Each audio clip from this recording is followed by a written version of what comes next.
Vai jūs nekad nedomājāt, ka modes skatēs nosaka ne tikai apģērbu tendences, bet arī apavu, somu, cepuru un meikāpa tendences? Šodien mēs varēsim vērot veselas 5 kolekcijas no slaveniem Latvijas un ārzemju dizaineriem.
Кому-то вдохновение приходит во сне, а к вам пришло в самолетах. Так ли это?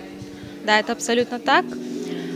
Прошлый год я провела очень много в перелетах, и мне кажется, это один из немногих моментов, когда ты можешь оставить все свои мысли, все свои стрессы на земле и позволить своей фантазии разгуляться по полной. Расскажите, какими аксессуарами вы дополняли свою коллекцию? Коллекция была дополнена аксессуарами итальянского бренда Бибальди, который буквально недавно стал продаваться на нашем рынке в Латвии. Также были обручи ручной работы с перьями, которые дополняли образ. А вот мне интересно, какими дизайнерами вдохновляется дизайнер? Честно говоря, мне в последнее время кажется, что это какой-то творческий, такой, как, не знаю, что-то это в воздухе есть, и каждый дизайнер черпает, поэтому у многих дизайнеров есть похожие вещи. То есть это что-то, не кто-то там пытается скопировать с одного и сделать что-то другое, а вот как-то общие тенденции, они схватываются на лету. Вот, как-то так. Ну и, конечно же, модный совет от Александры Вествел. Ну, мой совет будет, наверное, немного банален, но я все-таки желаю всем оставаться самим собой и одеваться так, как велит им сердце. И просто быть счастливыми, улыбаться. Улыбка – это главный наряд человека.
Pastāstiet lūdzu par galvas aksesuāru un apavu radīšanu.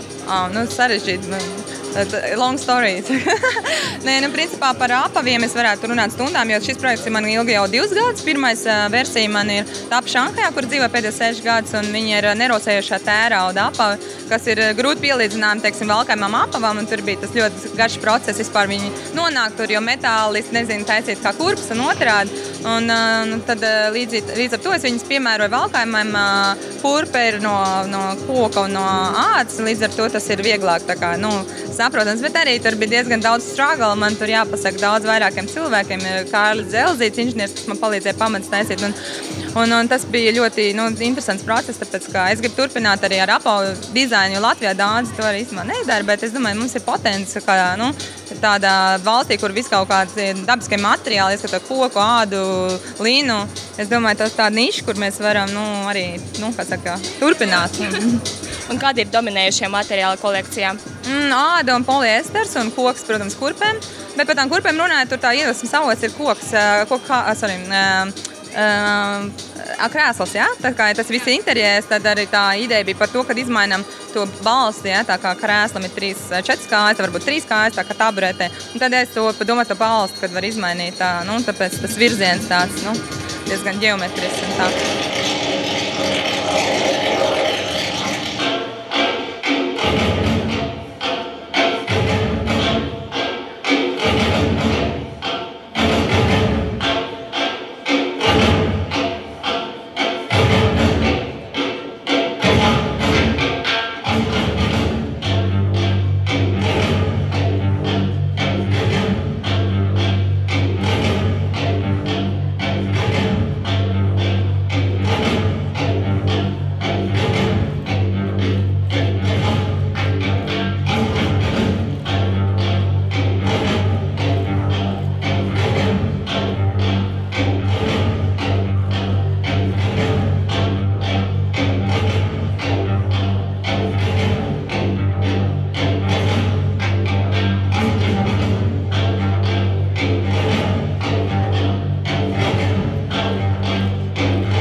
Jūsu modelēm bija īsie mati? Labs jautājums. Zini kā, laikam šīm te konkrētam kleitu dizainam es neredzēju citu stilistisko interpretāciju kā šos īsos matus, jo tas atļauj redzēt tās apkakļu formas un netraucē. Un man negribējās, lai kolekcijas, ja veidot citu matu sakārtojumu, viņa būtu baigi romantiskā. Es gribēju, lai viņa ir tāda noslēpumaina, eleganta un tāda rodziņu. Tāpēc arī īsi parūkas, tā varētu teikt. No ar tām parūkām gāja kā gāja, meitenēm matu materiāls izrādījās ļoti liels un biezs, bet gan jau mēs izcīnījāmies. Tā. Un kāds ir nākamā sezona galvenais trends no zīmola Red Salt? Jūs domājat pavasaris vai rudens ziema? Es domāju par rudens ziemu, to kolekciju, ko mēs redzējām iepriekš. Es domāju trends, jā. Tie noteikti varētu būt tie puloveri īsie, tie noteikti ir mēteļi, un tas noteikti ir garums. Tas, kas ir tāds, kas nav īsts, bet kas ir midija garums un pavisam garš līdz zemei. Un tā, laikam, jā. Zeķes kurpēs, nošlikušas.